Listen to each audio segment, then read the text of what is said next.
Ministers at our meeting today were very appreciative of the efforts of so many nations around the globe who've assisted in the search. We have committed ourselves to an ongoing, continuous effort, but the operation must now enter a new phase and will be focused on intensifying the ocean floor search over a much larger area. A number of phases will process concurrently as we move into this new stage. Meetings will commence on Wednesday in Canberra with international experts to analyse all the data and the information that has been collected so far that is likely to help us identify the path of MH370, together with all of the data that has been accumulated during the search itself. Other meetings will look at the same time as to what assets might be required and available for the next stage of the search. One of the key elements of the next stage will be to undertake more detailed oceanographic mapping of the search area. Much of this area has never been mapped, and so it will require a significant effort for us to understand the ocean floor in that area.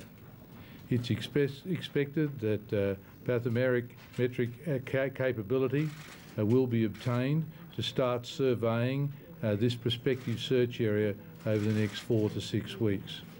We know that the water is very deep, and for the next stage involving sonar and other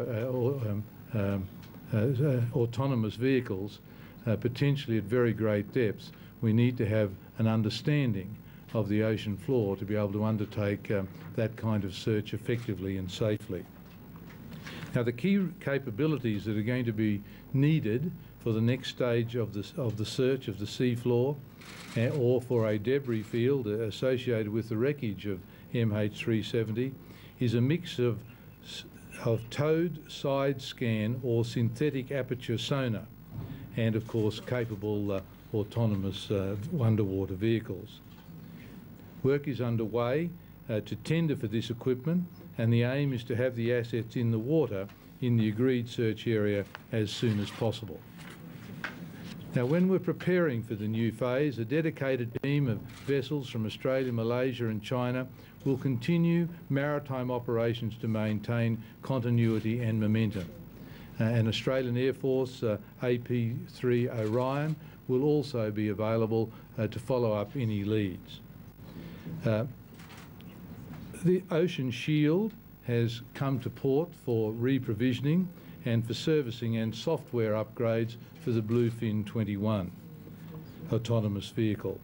The US Navy has chartered the Bluefin for a further month, so Ocean Shield will return to the search area and search a wider area to further extend the search activities.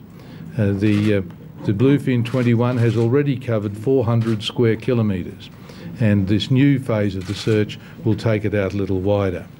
But the key element of the next stage will involve deep ocean search with specialist equipment, and there will be meetings starting this week involving our international partners to look at where this equipment might be available and how it can be included in the search effort. It's possible that some of it may be owned by navies or governments around the world, but it's likely that the majority will have to be provided from the private sector. Now I might ask perhaps my colleagues, Mr. Hishammuddin, who might like to say a couple of words, and then we'll take questions, and also Mr. Yang. Thank you, Deputy Prime Minister. I would just like to concur and confirm the trilateral discussions this morning went very well, and it is very important that we have this meeting at a very important juncture in our search for MH370. The fact that Australia, Malaysia and China have got together with a very strong delegation from the three nations to discuss and chart the way forward is testimony of the commitment in what we have promised to the families especially, that the search will go on.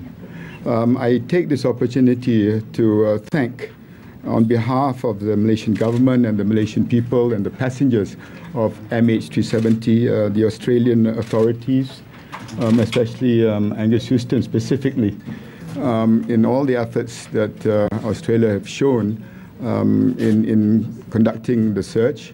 And I also like to take the opportunity to thank China, especially in our dealings and engagements with the families in Beijing.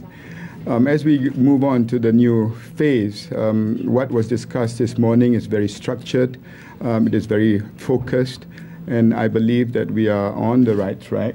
The meetings, as Deputy Prime Minister indicated just now, there is a sense of urgency. The first meeting is due on Wednesday, and the way forward between the three nations especially gives an opportunity for other nations, institutes, research institutes, and third parties to come on board this unprecedented search. So what we have decided today, I believe, is very, very important, because we are now moving to a new phase, but it also gives an opportunity of those who were not involved with us at the early phase of the search and rescue to come on board on a very specific particular exercise which needs to be done. And here again, I take the opportunity to thank the Australian authorities, Australian leadership, and the Deputy Prime Minister chairing the meeting today, and Minister Yang from China, because I believe that for the families especially, the search goes on. Thank you. 各位媒体的朋友、女士们、先生们，大家上午好。Friends from the media, ladies and gentlemen, good afternoon. Designated by the Chinese government, I had the Chinese delegation to Canberra to participate in this tripartite ministerial meeting on the search of Malaysia flight MH370.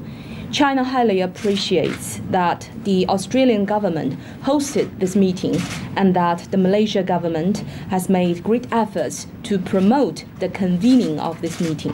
At the same time, I'd like to express our sincere gratitude to the international community for the cooperation in and persistent efforts rendered to the search operation. In the 55-day